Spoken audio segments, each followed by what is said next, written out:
Hello friends, welcome to Rathi's kitchen. நான் உங்கள் அம்மா பேசுகிறேன். இன்னைக்கு நம்ம சேனலில் மகந்தி ஹல்வா எப்படி செய்கிறது தான் பார்க்க போகிறோம். ஃப்ரெண்ட்ஸ், இந்த ரெசிபியை ரொம்ப சுலபமாக செஞ்சிடலாம். எப்பவுமே வீட்டில் ஒரே மாதிரி கேசரி, பொங்கல் இது போல் பலகாரம் செய்யாமல் இது போல் ரவையை வச்சு ஒரு முறை ட்ரை பண்ணி பாருங்கள். வீட்டில் விசேஷ நாளில் கூட இது போல் ஸ்வீட் ரெசிபி செஞ்சு நம்ம சாமிக்கும் படைக்கலாம். இந்த ரெசிபி எப்படி செய்யலான்னு வீடியோக்குள்ளே போய் பார்க்குறதுக்கு முன்னாடி நம்ம சேனலை சப்ஸ்கிரைப் பண்ணிவிட்டு கூட பெல் ஐக்கனை கிளிக் பண்ணிவிட்டு பாருங்கள் ஃப்ரெண்ட்ஸ். இப்போ வாங்க வீடியோக்குள்ளே போகலாம்.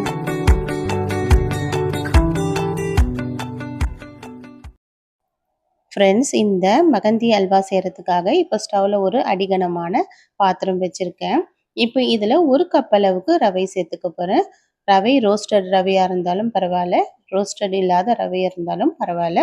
இது போல் நம்ம ஒரு முறை நம்ம வறுத்து கொடுத்துக்கணும். இது போல் கடாயில் நெய் எண்ணெய் எதுவும் சேர்க்காம பொறுமையாக ஸ்டவ் லோ ஃப்ளேமில் வச்சுட்டு ஒரு 5 நிமிஷத்துக்கு இது நல்லா சூடாகிற அளவுக்கு வறுத்து கொடுக்கணும்.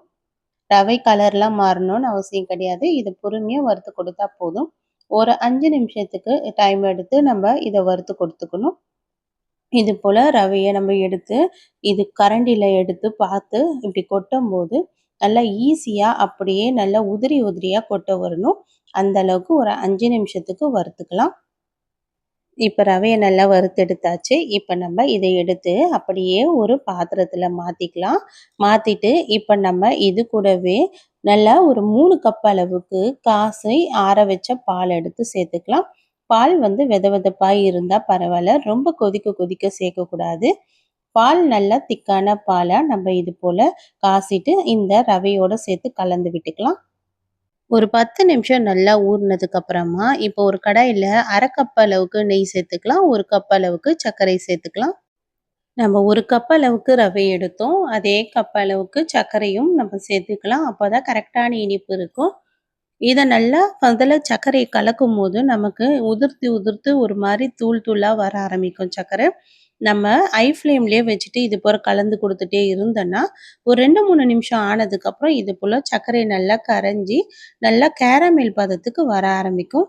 கேரமல் பதத்துக்கு கலர் மாதிரி வந்த உடனே நம்ம ஏற்கனவே ஊற வச்சுருந்தல ரவையும் பாலும் அதை எடுத்து இதில் சேர்த்துக்கணும். இதில் சேர்க்கும் போது ஸ்டவ் லோ ஃப்ளேமில் வச்சுட்டு நீங்கள் சேர்த்துக்குங்க, இல்லைன்னா மேலெல்லாம் தெளிக்கும். இது போல் நல்லா கலந்து கொடுத்துட்டே இருக்கணும். இந்த ரவை பால் இதெல்லாம் சேர்ந்து இந்த கேராமில்லோடு சேர்ந்து நல்லா கலர் மாதிரி வர ஆரம்பிக்கும்.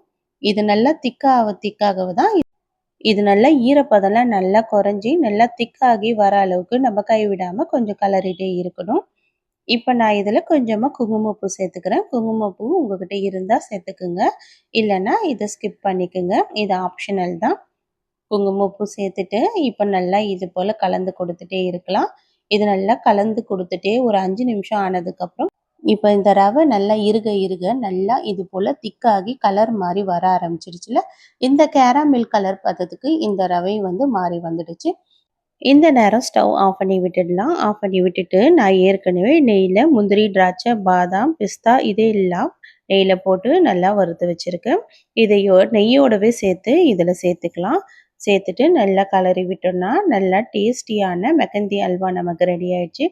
ஃப்ரெண்ட்ஸ், எப்போவுமே ஒரே மாதிரி ஸ்வீட் செய்யாமல் வீட்டில் விசேஷ நாள்லேயும் வீட்டில் இருக்கிற ரவையை வச்சு இது போல் மெகந்தி அல்வாவும் செஞ்சு சாமிக்கும் படைக்கலாம்.